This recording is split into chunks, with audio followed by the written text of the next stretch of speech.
CYGNI. There it is. CYGNI. I mean, it's a weird word. Also, it's in all caps. CYGNI, all guns blazing. I got this for free from the Epic Game Store. It was offered for free. I don't know if it still is.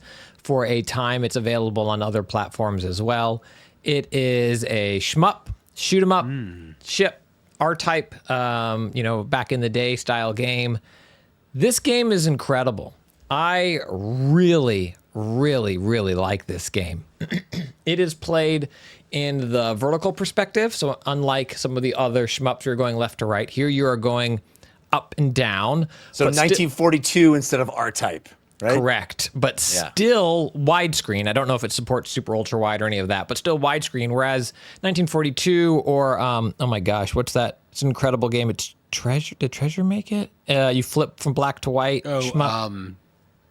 It starts with an I. Oh, Ikaruga. yeah. Thank you, Alan. Ikaruga. Okay. Yes, Ikaruga is great. But that you would play like in tape mode. You know, it kind of makes the screen skinny like an old arcade monitor would be. CYGNI is not that. It is still beautiful wide screen, but you are going vertical up and down. It's built in the Unreal Engine, I believe Unreal Engine 5. And it really brings a lot of cool, interesting new things to this genre. This, I think, kind of Frozen and Carbonite, genre now for years. That used to be a stalwart. You know, the new R-Type would come out, or there was the helicopter one too. Something Forces, Upper Desert Forces. I don't know. Doesn't matter. There were a lot of these games that were like very beloved, and now we kind of haven't had a lot of them. And those games are also often known as bullet hell. Not every shmup is a bullet hell. Not every bullet hell is a shmup, but oftentimes those Venn diagrams almost look like a circle. And CYGNI, All Guns Blazing, very much lives in that Venn diagram as well, but it brings some new things to the table. For example, you have directional aiming. It's not a twin stick, not a dual stick analog shooter by any stretch of the imagination. It is not Geometry Wars, but you probably have like 30 degrees of rotation that you can aim your stream of bullets, which I think is fascinating because I think it opens up the things you have to pay attention to, or it adds an extra variable to things you get to pay attention to versus, can I get my ship over there because I got to shoot it, or do I have a weapon that spreads further equipped so I can shoot it?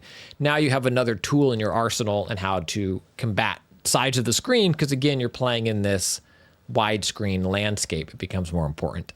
It also does away with a lot of shmups and bullet hells kind of have a one-hit you dead approach. You might have 3 ships, 4 ships, but oftentimes, again, not always, but oftentimes it's you make an oopsie, start over again. And the way CYGNI All Guns Blazing handles it is in normal default difficulty, you can, I think it's 5. You can take 5 hits before you're dead because you have a shield, and enemies are dropping shields. When you destroy them, you can pick up another 1 segment for your shield. So as someone who is not a goat at this style of game, sometimes my strategy is, I shoot an enemy further up and it drops a shield, and I'm like, oh, I have a full shield. I'm going to fly through these other guys, and then I can recharge my shield. So it kind of makes me a little bit of a, burnout style ship where I'm smashing into other ships to create havoc because I know I can get a shield. Then you also have segments that power up your weapon, that makes your weapon stronger. And you share that power up with your shield power up. So when an enemy drops a power up ability, a recharge, by collecting it by default, that will always go to refill your shield.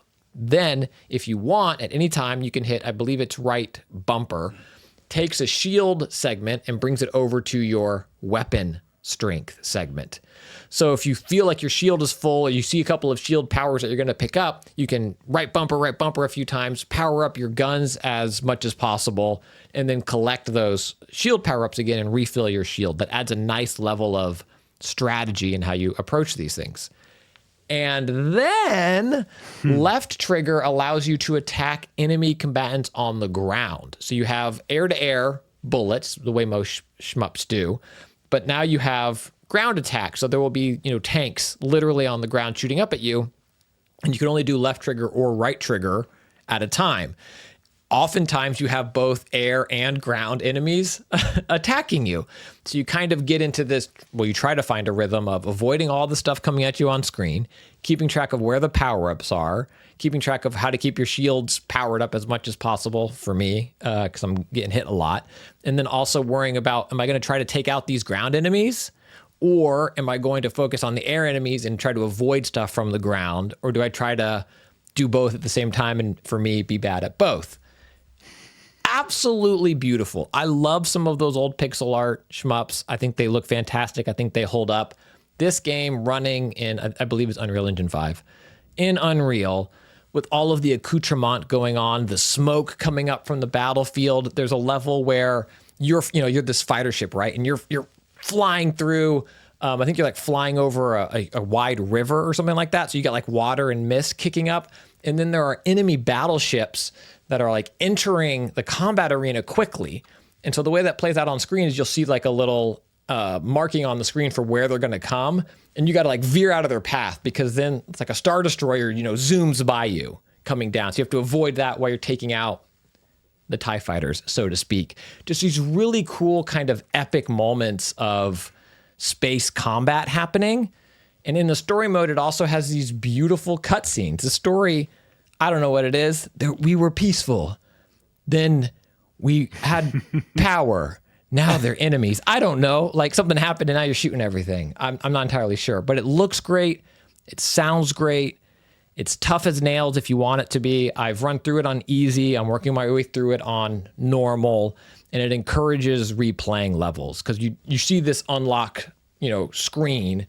There's no way you're going to get to all of that kind of your first time through. The first time I saw it, I was like, when do I get to use this? I don't have any currency to do this. And it really is meant to replay the levels, get better at them, replay the levels, get better at them. Absolute hoot. I see on Steam it has mixed reviews.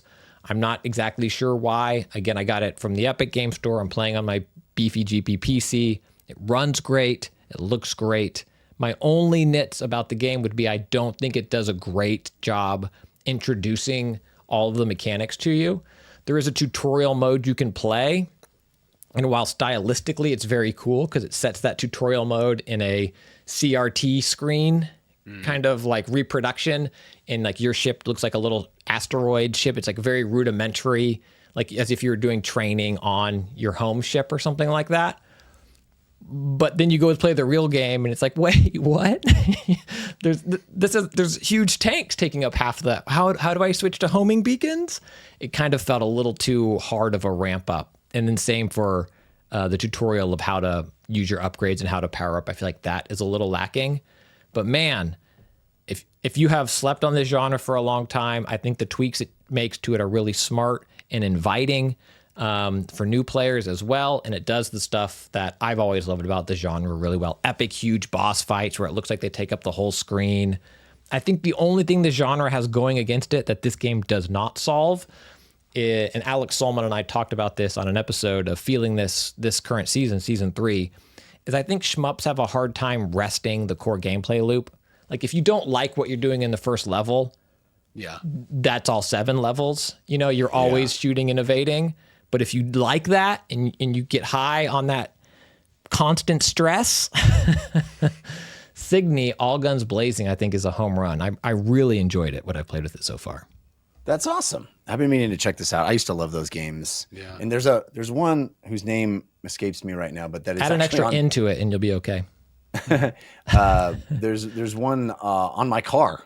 There's a like an old school modern version of a shmup on my Tesla screen that my son and I love playing together, and you just do it with your finger, and it's super fun. I can't remember the name of it, but it's really good. And it looks like this is it's from an indie developer called Keelworks, and it's their very first game. First game, a team of 14 people, published by, I think like 14, under 20 people, published by Konami, and top tier across the board. You wouldn't look at it and think, oh, this was made by a small team. It is beautiful, absolutely beautiful.